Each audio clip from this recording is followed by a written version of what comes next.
.com. Put in the code HERD, H-E-R-D. There is a question now. Is the dynasty over? Gronk's considering retirement.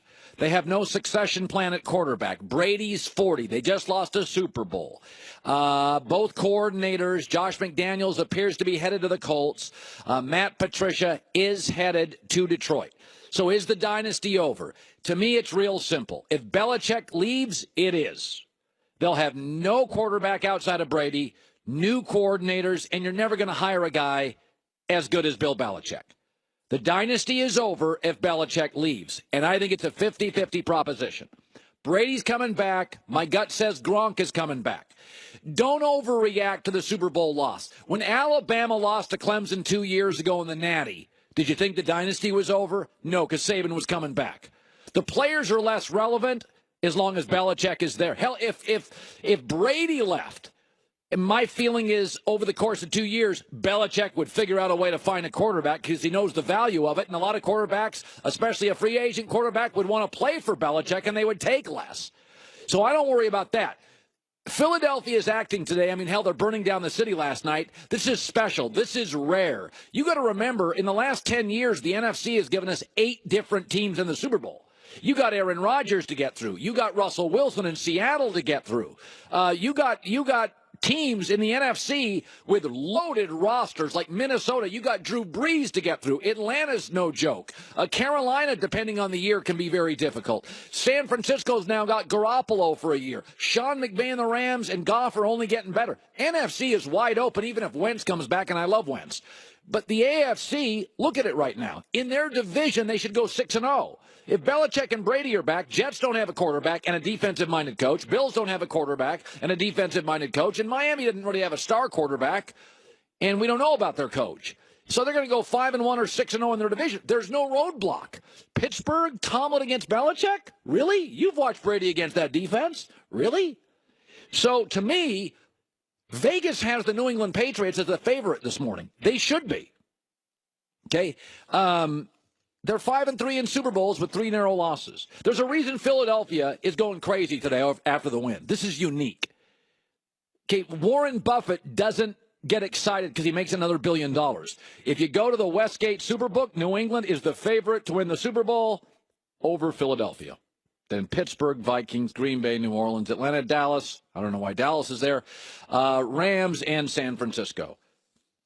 By the way, here was Tom Brady. I don't think he's going anywhere. Before the game on Westwood One radio talking about his future.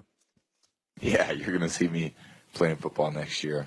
I don't envision not playing. I think you're at the end of the race, but you got your biggest mountain to climb right at the end. Hopefully all the lessons we've learned have allowed us to be at our very best for this moment. And that's what it's going to take, and that's what we're prepared for, and that's what I go out and expect, our team to do.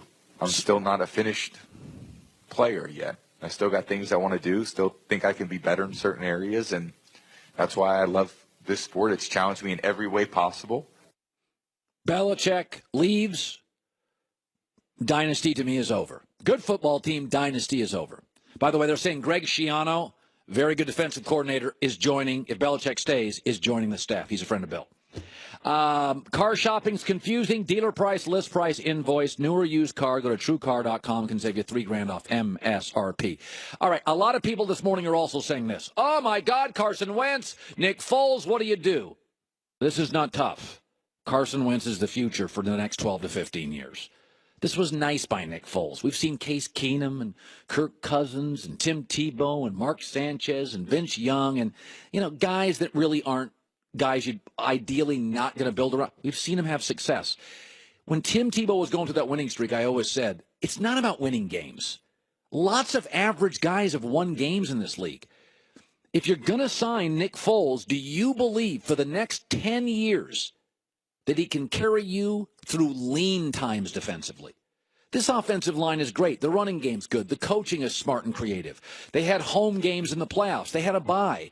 This is an ideal situation. Dak Prescott walked into a team with a great O-line, with offensive coaches, Dez Bryant, Jason Witten, Ezekiel Elliott. We've seen this game before. Kirk Cousins had Jordan Reed, Deshaun Jackson, Pierre Garçon, Jay Gruden, offensive line healthy, couple different running backs. Listen, I like Nick Foles, but this is perfect. I mean, this was an ideal situation for him. You keep him for a year because Carson Wentz had one of those injuries where it's got a little Teddy Bridgewater feel to it, where you're not quite sure if he'll be quite ready in preseason in the first month. You absolutely, I mean, let's be honest, Nick Foles will be as good as any backup in the league, and that is a real thing. We had like 7 teams that had to start their backup in key games this year. It's a real thing. I mean, look at the Packers season. Wouldn't it have been nice if they had a Nick Foles? I mean, it'd be nice. Look at Houston. Deshaun Watson tears the league up. He's gone. Season goes into the tank. So, but let's not kid ourselves here. Carson Wentz, this isn't hard to figure out. He's a prodigy. I mean, if every GM in the league today had every quarterback available, all things considered, money, age, everything, you'd pick Aaron Rodgers first. You'd probably pick Carson Wentz second because Brady and Breeze are old and expensive.